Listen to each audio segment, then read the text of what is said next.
മോഷണം ചെയ്യാം. അയ്യോ അധികം പാവം കളിക്കില്ലേ, നിങ്ങളുടെ മോഷണത്തിന് പിടിച്ചിട്ടിരിക്കുക, ആ പാവം വിടുക. അപ്പൊ നിങ്ങൾക്ക് ആ കാശ് കിട്ടിയ നിങ്ങൾ മൂന്നുപേരും ഈക്വലി ഡിവൈഡ് ചെയ്താണോ എടുത്തത്? എല്ലാ പൈസയും ഡിവൈഡ് ചെയ്താണ്. ദിയ കൃഷ്ണയുടെ ഫ്ളാറ്റിൽ വെച്ച് ജീവനക്കാരികളായ യുവതികൾ പണം എടുത്തിട്ടുണ്ടെന്ന് സമ്മതിക്കുന്ന ദൃശ്യങ്ങളാണിത്. ഇതടക്കം തെളിവുകളാണ് കൃഷ്ണകുമാറും കുടുംബവും മ്യൂസിയം പോലീസിന് നൽകിയത്. എന്താണ് ചെയ്തത്? സ്കാനർ വേറെ നിങ്ങളുടെ സ്കാനർ, നിങ്ങളുടെ കോഡ് നിങ്ങൾ സ്കാനറായിട്ട് പ്രിന്റ് ചെയ്ത് കടയിൽ.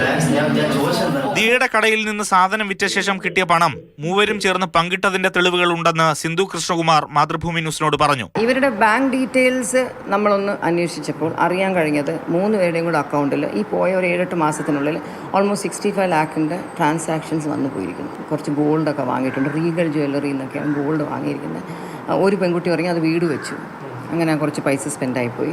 ഈ എല്ലാം ഞങ്ങൾ റെക്കോർഡ് ചെയ്തില്ല കേട്ടോ, കുറച്ചേ റെക്കോർഡ് ചെയ്തിട്ടുള്ളൂ. സാമ്പത്തിക തട്ടിപ്പ് നടന്നുവെന്ന ആരോപണത്തിൽ ജീവനക്കാരുടെ ബാങ്ക് സ്റ്റേറ്റ്മെന്റ് പരിശോധിക്കണമെന്നാണ് ജി കൃഷ്ണകുമാറിന്റെ ആവശ്യം.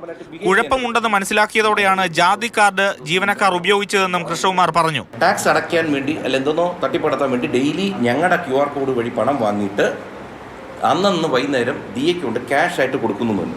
എന്നാൽ പണം കൊടുക്കണമെങ്കിൽ എവിടെന്നെങ്കിലും ഇവർ വിഡ്രോ ചെയ്യണമല്ലോ. വിഡ്രോ ചെയ്താൽ ഇവരുടെ സ്റ്റേറ്റ്മെൻറ്റിൽ വരുമല്ലോ. അപ്പോൾ ഇവർ കൊടുക്കണത് ഡെയിലി അല്ലെങ്കിൽ ആഴ്ചയിൽ അല്ലെങ്കിൽ മാസത്തിൽ വിഡ്രോ ചെയ്തേ പറ്റും.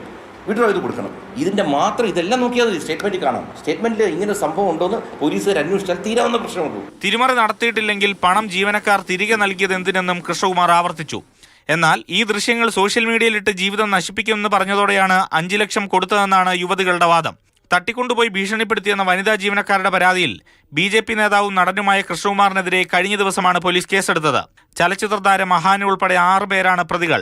69 ലക്ഷം രൂപ 3 യുവതികളും ചേർന്ന് തട്ടിയെന്നാണ് കൃഷ്ണകുമാറിന്റെ പരാതി. 2 പരാതികളും പരിശോധിച്ച ശേഷം നടപടിയെന്നാണ് മ്യൂസിയം പോലീസിന്റെ നിലപാട്. മാതൃഭൂമി ന്യൂസ്, തിരുവനന്തപുരം.